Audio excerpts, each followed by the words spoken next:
കോൺഗ്രസിന്റെ war room BJP അസ്വസ്ഥമാക്കുന്നുണ്ട്. War room ഡൽഹിയിൽ തുറന്ന നാൾ മുതൽ തന്നെ വലിയ രീതിയിലുള്ള പരീക്ഷണങ്ങൾക്ക് വേണ്ടി കോൺഗ്രസ് തയ്യാറാവുകയാണ്. നമുക്കറിയാം, കഴിഞ്ഞ നിയമസഭാ തെരഞ്ഞെടുപ്പിൽ മധ്യപ്രദേശിലും രാജസ്ഥാനിലും ഛത്തീസ്ഗഡിലും കോൺഗ്രസ് പരാജിതരായി. 5 സംസ്ഥാനങ്ങളിൽ നടന്ന നിയമസഭാ തെരഞ്ഞെടുപ്പിൽ ഒരിടത്ത് മാത്രമാണ് വിജയിക്കാൻ കഴിഞ്ഞത്. അത് തെലങ്കാനയിൽ മാത്രമാണ്. ചരിത്രമുറങ്ങുന്ന ഡൽഹിയിൽ കോൺഗ്രസ് ഒരു വലിയ രീതിയിലുള്ള പോരാട്ടത്തിന് വേണ്ടി തയ്യാറെടുക്കുകയാണ്. ഇന്ത്യ മുന്നണിയിൽ കോൺഗ്രസ് 260ഓളം സീറ്റുകളിൽ മത്സരിക്കുകയും ബാക്കിയുള്ള സീറ്റുകൾ ഘടകകക്ഷികൾക്ക് വിട്ടുകൊടുക്കുകയും ചെയ്തുകൊണ്ടുള്ള മത്സരമായിരിക്കും നടക്കാൻ പോകുന്നത്.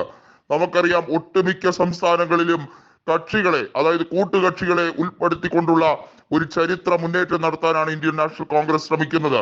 ഉത്തർപ്രദേശിൽ സമാജ്വാദി പാർട്ടി, മധ്യപ്രദേശിൽ ബഹുജൻ സമാജ് പാർട്ടി, രാജസ്ഥാനിൽ മറ്റുള്ള പ്രാദേശിക പാർട്ടികളുടെ കൂടി സഹായം, ഇത്തരത്തിൽ എല്ലാ മേഖലകളിലും വലിയ സംസ്ഥാനങ്ങളിൽ സഖ്യം ഉണ്ടാകണം എന്ന നിർദ്ദേശമാണ് കോൺഗ്രസിനോട് പല കോണുകളിൽ നിന്നും വന്നിരിക്കുന്നത്. തെക്കേ ഇന്ത്യയിൽ കൃത്യമായും നമുക്കറിയാവുന്ന കാര്യമാണ്, തെലങ്കാനയിൽ കോൺഗ്രസിന് ഒറ്റയ്ക്ക് പോരാട്ട വീര്യം നടത്താൻ കെൽപ്പുണ്ട്. അതുപോലെ തന്നെ ആന്ധ്രാപ്രദേശിൽ TDPയുമായിട്ടുള്ള സഖ്യം, പശ്ചിമ ബംഗാളിൽ ഇടതുമുന്നണിയുമായിട്ടുള്ള സഖ്യം എങ്ങനെ എന്നുള്ളത് ഇപ്പോഴും വിലയിരുത്തിക്കൊണ്ടിരിക്കുകയാണ്. ജാർഖണ്ഡ് മുക്തി മോർച്ചയാണ്. ബീഹാറിൽ RJDയുമായിട്ടുള്ള സഖ്യമാണ്. അവിടെ JDU വലിയ തോതിൽ BJPയോട് കൂറ് പുലർത്തുന്ന രീതിയിലേക്ക് മാറുന്നു എന്നുള്ള വാർത്ത പുറത്തു വരുമ്പോൾ കോൺഗ്രസ് അതിനെ പുറന്തള്ളുന്ന രീതിയിലാണ് കാര്യങ്ങൾ മുന്നോട്ട് വയ്ക്കുന്നത്.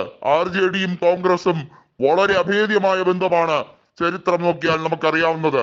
അതുകൊണ്ട് തന്നെ RJDയെ വിശ്വസിച്ച് തന്നെയാണ് കോൺഗ്രസ് മുന്നോട്ട് പോകുന്നത്. ഹരിയാനയിൽ ആം ആദ്മി പാർട്ടിയും പഞ്ചാബിൽ അവരുമായി സീറ്റ് ഷെയറിങ്ങും ഉറപ്പിച്ചു കഴിഞ്ഞിരിക്കുന്ന സമയം കൂടിയാണ്.